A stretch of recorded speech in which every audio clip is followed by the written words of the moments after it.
Good morning everyone. I welcome you all to our online classes. Today we will start book work of chapter number 2. आज हम chapter number 2 मित्रता टूटने पर वाले chapter के book work करेंगे.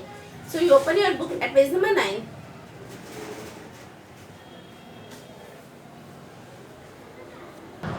देखो, सही उत्तर पर सही का निशान लगाइए. मुर्गा, पेड़ और बंदर क्या थे ये तीनों? तो ये मित्र थे. पेड़ पर फल लगते थे. कैसे फल लगते थे? आम के, बेर के, श्रीफल या अमरूद के. तो पेड़ पर आम के फल लगते थे. तीनों दोस्तों में मनमुटाव होने का क्या कारण था?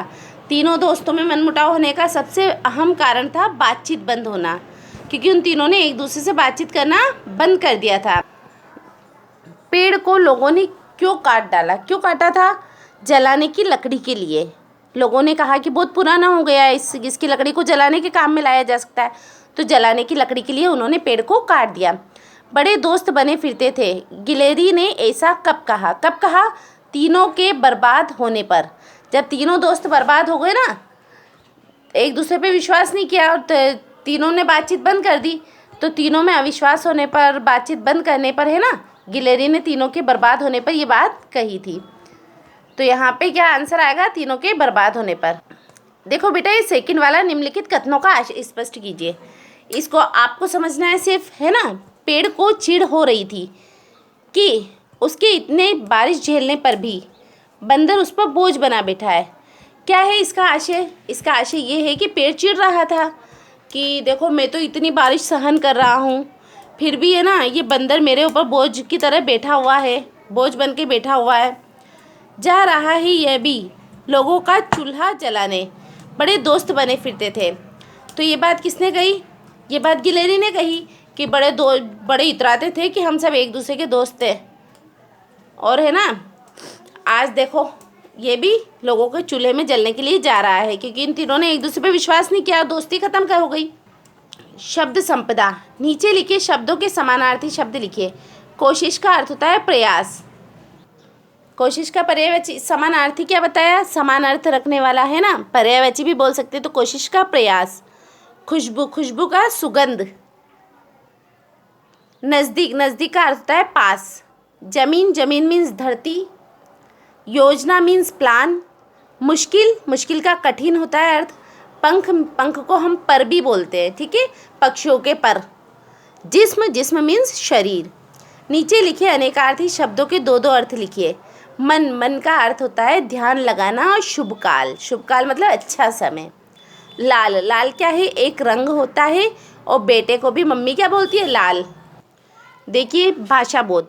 उन तीनों ने मिलकर एक ऐसी योजना बना रखी थी कि कोई उनका कुछ नहीं बिगाड़ पाता था. थैला सामान सहित पेड़ की सबसे ऊंची टहनी पर लटक रहा होता. ऊपर लिखे वाक्यों में रेखांकित पद संयुक्त क्रिया हैं. जिन वाक्यों की एक से अधिक क्रियाएं मिलकर एक ही कार्य पूर्ण करते हैं, मतलब एक से ज़्यादा क्रियाएं मिलकर एक ही काम को पूरा करती है, उन्हें संयुक्त क्रिया कहते हैं. सामान्य संयुक्त क्रिया की पहली क्रिया मुख्य क्रिया होती है. मतलब अगर क्रिया होती है ना, तो पहली क्रिया कौन सी क्रिया होती है? मुख्य क्रिया. सामान्य क्रिया में अन्य क्रियाएं रंजक क्रियाएं होती है. जैसे रंजक क्रिया मुख्य क्रिया के प्रभाव को बढ़ा देती है. इस पाठ में 6 संयुक्त क्रियाएं छाट के लिखी है. तो 6 संयुक्त क्रियाएं क्या है? होश खो बैठना, लेकर चला गया, चट कर जाता, लिए जा रहे थे, तड़पता नजर आता और बना फिरता था. ठीक है. पेड़ अपने सबसे पीले अमरूद नीचे टपकाकर उन्हें फिसला देता. बंदर का अपनी जगह भीग कर बुरा हाल था. ऊपर के वाक्यों में रेखांकित पद पूर्वकालिक क्रियाएं हैं. मुख्य क्रिया से पहले आने वाली क्रिया को पूर्वकालिक क्रिया कहते हैं. निम्नलिखित वाक्यों में से पूर्वकालिक क्रिया पदों को छाट कर लिखिए. पूर्वकालिक मतलब जो काम पहले हो गया है ना. तो नीचे मुर्गा जोर जोर से क्या कर रहा था? पंख फड़फड़ाकर इतनी धूल उड़ा देता कि उनके लिए वहाँ खड़े होकर सांस लेना मुश्किल था. तो धूल उड़ाने से पहले वो क्या कर रहा है? अपने पंखों को फड़फड़ा रहा है. तो ये क्या है? पूर्वकालिक क्रिया है.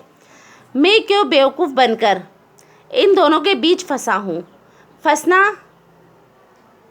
बाद वाली क्रिया है और बनकर, बेवकूफ़ बनकर कौन सी क्रिया है, पूर्वकालिक क्रिया है। तो पूर्वकालिक क्रिया के नीचे मैंने अंडरलाइन कर दिया, ठीक है। आपको यहाँ खाली जगह में लिखना है जो अंडरलाइन हो रही है। पेड़ ने जरा सी भी जमीन उसके लिए सूखी बचाकर नहीं रखी। रखना बाद वाली क्रिया और बचाकर पूर्वकालिक क्रिया। फिर किसी ने कहा कि पुराना पेड़ है, इसे काटकर इसकी लकड़ी जलाने के काम में लानी चाहिए। तो काटकर पूर्वकालिक क्रिया है।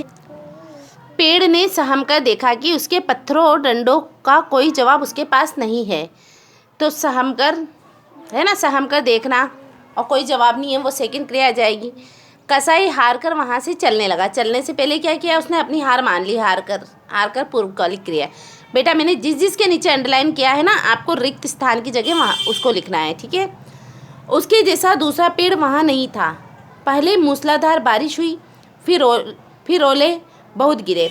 ऊपर लिखे वाक्य में वहाँ शब्द से पेड़ के होने के स्थान का पता चलता है। पहले और फिर शब्दों से क्रिया के काल यानी समय का पता चलता है। मूसलाधार शब्द से क्रिया की रीति का और बहुत शब्द से क्रिया के परिणाम का ज्ञान होता है।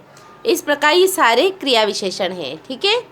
क्रिया की विशेषता बताने वाले शब्दों को क्रिया विशेषण कहते हैं, ठीक है। आप जानते हैं कि क्रिया विशेषण 4 प्रकार के होते हैं, स्थानवाचक, कालवाचक, रीतिवाचक और परिमाणवाचक या क्रिया विशेषण। परिमाणवाचक क्रिया विशेषण है ना। निम्नलिखित वाक्यों में क्रिया विशेषण छांटकर उनके भेद बताइए। तो देखो बेटा, फर्स्ट, जब चिड़ियाघर के लोग बंदर को घेरने के लिए आते तब पेड़ उसे अपनी पत्तियों और शाखाओं में छिपा लेता। तो तब क्या है, कालवाचक, मतलब तब उस समय है ना, कालवाचक। नीचे जोर जोर से पंख फड़फड़ाकर इतनी धूल उड़ा देता कि उनके लिए वहाँ खड़े होकर सांस लेना मुश्किल हो जाता। तो जोर जोर से कौन सी क्रिया है, रीतिवाचक है ना, रीतिवाचक क्रिया विशेषण है। थोड़ी देर में बंदर जाल में फंसा था। चिड़ियाघर के लोग उसे घसीटते हुए लिए जा रहे थे। थोड़ी देर क्या है, परिमाणवाचक, थोड़ा बहुत है ना, इस तरह का। बंदर ने जब छूटने के लिए हाथ पे मारे तो उन्होंने उसे खूब पीटा। खूब परिमाणवाचक में आएगा।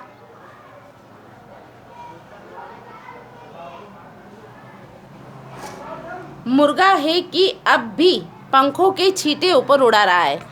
ऊपर स्थानवाचक, ओके। तो देखो बेटा, हमें इतना ही करना है। That's all for today. You fill it in your book at page number 9, 10 and 11. Thank you and have a nice day.